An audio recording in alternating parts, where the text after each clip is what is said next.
Hi there, my name is Ed Whitbread. I'm a member of Community Access Television, and I'm happy to welcome you to Access to the Candidates. With us this morning is Lisa Austin, and you are a candidate for County Council, 2nd District. You want to be part of running Erie County. Why don't you tell us what you bring to the table personally? Tell us about your background. Well, I'm a tenured professor at Edinburgh University, and that's not an easy feat. They did a national search 17 years ago, and I was able to land that position. And I immediately moved to Erie, Pennsylvania. Although I continue, of course, to work in Edinburgh, I do live in Erie. Let's stop and talk about that a little bit. It would make sense. You're working in Edinburgh. It's a really nice place. There are lots of nice areas out there. Why did you choose to live in an urban setting? That was a conscious choice made long before you were running for office. Well, actually, the fact that Erie was so close to Edinburgh had a lot to do with me actually accepting the job at Edinburgh. I knew that I was very interested in living in a city. I believe that the rise and fall of the cities is going to really just sort of determine the fate of America. And I felt it was like a decision to want to be a part of an urban community. So I immediately moved downtown, and I lived in a rooming house for a little while, and then an apartment. And then after I received tenure, my husband and I were able to purchase a home. And what involvement have you had in Erie? As a first-time candidate, a lot of people are not aware. Okay, well, I've done a number of things. I've become an Erie ambassador, and that was a program that was very interesting to learn about the city. I was tapped to become a part of what was the Downtown Improvement District's design program. I've been a leader, or was a leader for many years on the Neighborhood Watch in my neighborhood. And in my church, St. Andrews, I've served on the Pastoral Council, and I continue to be a part of the Ladies Guild. I've done some other things, too. I've been appointed to the Zoning Hearing Board, and that's been really a very important sort of training. For 7 years now, I've been going all across the city each month, looking at the different variance requests, and I've gotten to see all parts of the city, things that are really in need of repair and places that are doing very well and expanding. And so the Zoning Hearing Board has been a really part of my education about the city. I've also been involved in a number of boards of organizations that have helped to start myself. One is a transportation group, All Aboard Erie, and then a preservation group, Preservation Erie, and then an economic development group, Innovation Erie. Okay, that's a pretty good segue, because if you have name recognition in the area, and you do have a certain amount, it would be for your work in the area of preservation of buildings within the city. Tell us why that's important, other than I want to save an old building. Well, initially it did start out that way. Just that as a visual person, I was really attracted to the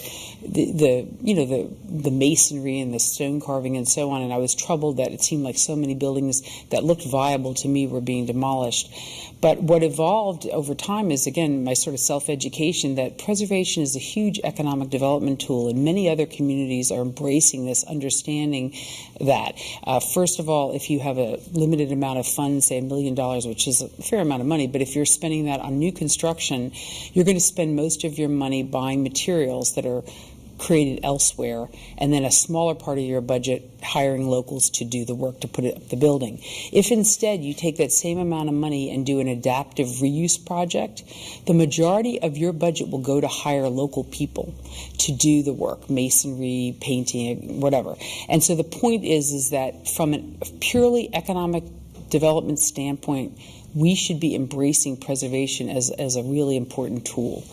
Now, the second one, Innovation Erie, actually is an interesting story to that. Rick Griffith challenged me once. He said, "Lisa, I love these old buildings too, but what are you going to put in them?" And I realized that we have to really find a way to populate them. And so I helped to start this group called Innovation Erie, which is now in its 5th year. It's a design competition held at the Erie Art Museum that rewards the winners with some cash, but also assistance in manufacturing, marketing, and the legal advice that everyone would need to start a business. And I'm really proud to tell you that in 4 years, 4 new businesses have started, and one of them is doing very well. A woman is selling $20,000 worth of product, I understand, on eBay every month. I mean, that's not a direct profit, but nonetheless, when we look at the landscape of the job situation in the region, we have to really start being proactive about how we're going to grow what's here and how we're going to encourage new people to come into being. And I just want to touch on the preservation again, tying that back into jobs. I mean, we look at a building like Krause's on Parade Street, for instance, and we don't immediately think preservation, but that's what's going on there. And that is a very vital business that has incorporated contemporary thinking into a historic business. If you go in there and ask them for a certain can of spray paint or a certain kind of nut that you might need for your home or business, they look it up on the computer. They know exactly what's there. And so it's a way of blending the old and the new in a way that makes sense. And there's some other places on Parade Street which is not considered a lot of times to be the most ideal place to start a business. But you look at the Gardney Center further up. Right, the Nickel Plate Mills, you've got Latina's Restaurant, you've got the one gentleman who owns a number of properties, there's a car wash, there's a recent building or a recent business, Orsini's, or that is redeveloped right in the Upper Parade area there in the Best District.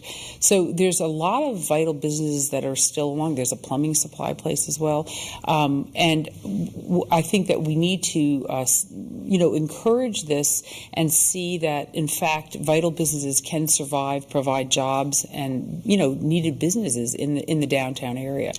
You still see a role for attracting large manufacturing if possible?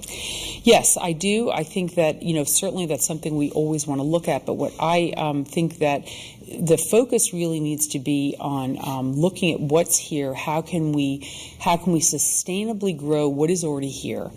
And that means in terms of existing businesses that are here, but also in terms of the assets that are not yet playing out in the marketplace. We have a lot of, the visual arts, of course, but we have also, when we look at something like GE possibly letting, so many employees go, we need to find a way to capture that talent and have it play out in the economic development of the region. Encourage them to use their ideas and actually create new businesses.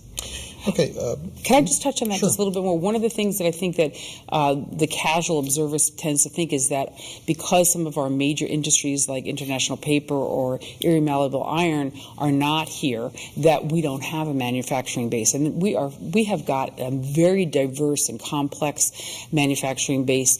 Plastics, all kinds of machining, metal casting, mold making, woodworking.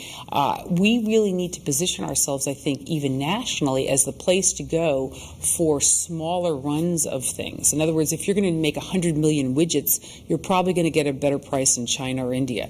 But if you're doing a smaller number of something, make it here because we can get it to you faster and ship it on the East Coast very quickly. Okay. We don't think of County Council as being in the public safety business other than providing the response, the emergency response center.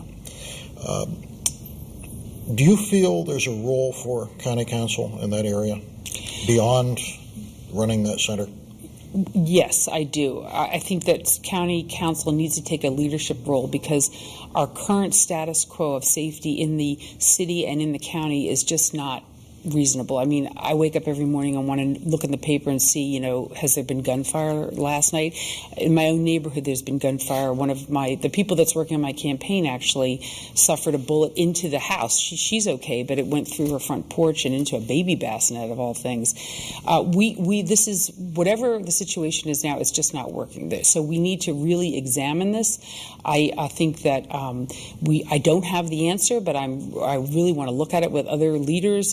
One thing that I don't think has been addressed enough is the role that social media can start to play in helping to create communities in the neighborhoods with people who are too busy perhaps to go to a neighborhood watch meeting. I mean, the neighborhood watches as they currently exist are vital and they must stay there. But I'm thinking that we can add more people into that conversation and into that safety and eyes on the street through a social media network. A Facebook page or Yes, Twitter? yes. Well, there's a great example in Vermont. It's called Front Porch Forum, and it's a very limited access, neighborhood by neighborhood, chat page as a way to get people to know one another and help each other out, even as well as provide safety in the neighborhood. Okay, moving to another topic. You have talked about term limits and the need for them in county and city and state government. Would you expand on that? Well, I mean, if we look at our country's president, I mean, they're limited to in terms, and I think that when we have at county council level, at least here, we have basically what amounts to lifetime appointments, and I think that that is not in the best interest of the region. I think that we want to have turnover in these appointments. I myself will pledge, I will not serve, more than 2 terms.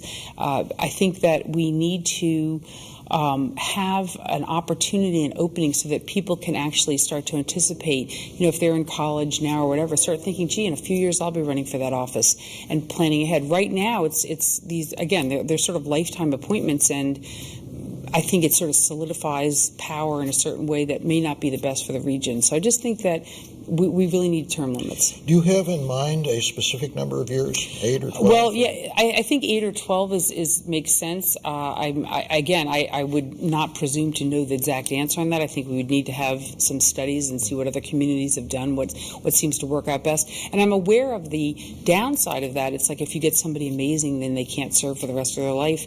But I think that is a lesser problem than the problem that exists, where we really don't have turnover in some cases. And with rotation of terms, you could keep a balance between experience and somebody coming in. Right. You would want to have a whole new council, at one election. You'd need to stagger it, yes. Okay, I'd like to give you the chance to talk about anything else that you'd like to in the next 2 or 3 minutes. Okay, well, I want to say to anyone that's watching that I've made a conscious choice to live in downtown Erie. I love it here. My extended family, primarily in Maryland, comes and visits all the time. I know Erie very well because of the different things I've been involved with. I know its problems, and I also know the very assets, many of the untapped assets here. I see a great potential in this region, and I really would like to help it reach its potential. And I really believe in Erie, and I'd like to see it flourish. If somebody wants to give you a hand, where can they reach you? Well, my phone number is 814-452-8401. That's a voicemail. I'll call you back. I also have a Facebook page, Twitter, and a website, electlisaaustin.com. And I really could use some help, and I really look forward to the possibility of the next few years of working at this larger level. Thank you for the time today. Thank you much. Bye-bye. Good luck. Thanks.